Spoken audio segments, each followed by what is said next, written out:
we're leaving here tomorrow. Tomorrow, we're going to pass the CR and go home.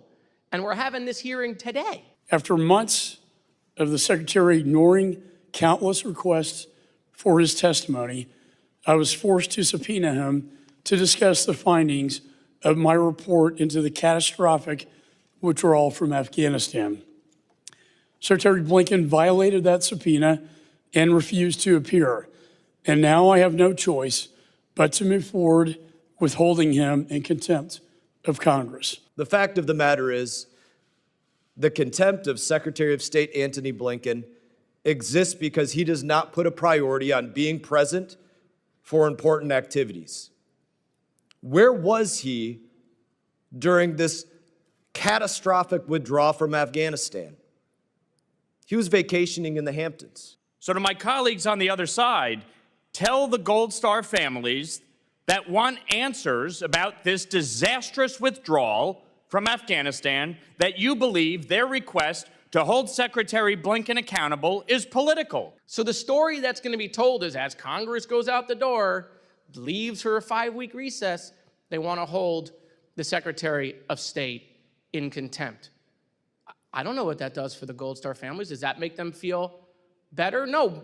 Making sure there aren't more Gold Star families is what we should be doing. Making sure the mistakes that were made, making sure those don't repeat themselves. But this doesn't do that at all. 6 months ago, we could have done that. 8 months ago, we could have done that. We could have been doing this, quite frankly, bi-weekly, having hearings on Afghanistan. But that's not what the 118th Congress has focused on. It hasn't focused on that. You know, I think two things can be true simultaneously. And I've said this before. I think there were mistakes made in the Afghanistan withdrawal. I do. And I think we should get to the bottom of those mistakes, intelligence failures, because the whole idea is to make sure that they never happen again. That's how, you know, you never want to be a general fighting the last war. You want to know what went wrong so that you don't repeat them. And I'm grateful, and the country is grateful for Brian Mast's sacrifice. And I'm grateful to my fellow Floridians, Corey Mills, Tim Walz, Anna Paulina Luna, who all served in different capacities in the military. But I think two things can be true, and here's the second thing that I think is true. The second thing that's true is that I don't question my colleagues' intent, and I don't question the chairman's intent, but perception, the perception which you don't control and I don't control, is that you're doing this 42 days before an election. Not 6 months ago, not 6 months ago, not a year ago. I think what went on in Afghanistan is one of the most important things that we could find out to make sure it doesn't happen again. So then, you know what? Tell the speaker to cancel recess. Let's have more hearings on Afghanistan. Why haven't we had more hearings on Afghanistan? This Congress has had more hearings on gas stoves and refrigerators and ceiling fans and blenders than they've had on Afghanistan. And that's not the chairman's fault, but that's this Congress. Let me tell you what this Congress has spent their time on. We've removed the speaker, which had never happened in American history. We've impeached a cabinet secretary, hadn't happened in 150 years. We tried to remove another speaker, that failed. We've held the attorney general in contempt, and now we want to hold the secretary of state in contempt. But what about solving the actual problems that happen in Afghanistan? We owe that to the Gold Star families. We absolutely owed that to the Gold Star families.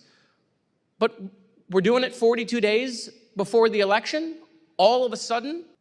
You know, I hope for the sake of our military families and for the next conflict that we are unaware of, that we do get to the failures in Afghanistan and make sure that something like that doesn't happen again. But this isn't it. This isn't it. This is what the American people question about Congress. It's why we have a 17% approval rating, which, by the way, you know, there's room to grow, lots. But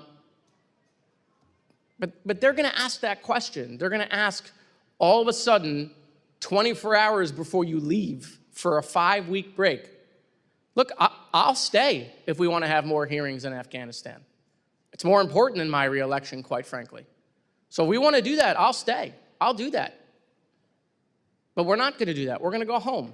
And then we're going to come back in a lame duck session, right?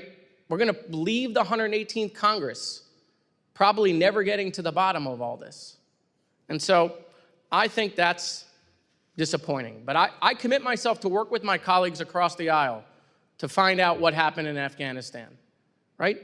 But my colleagues should be aware, whether it's their intent or not, it's 42 days before the election, it's a day before we're leaving, and that's how this will get framed. You can't control that. That's how this will get framed, even if it wasn't your intent. And people will ask, well, if it was so serious, why didn't we do this 6 months ago? I yield back. Thank you, Mr. Chairman.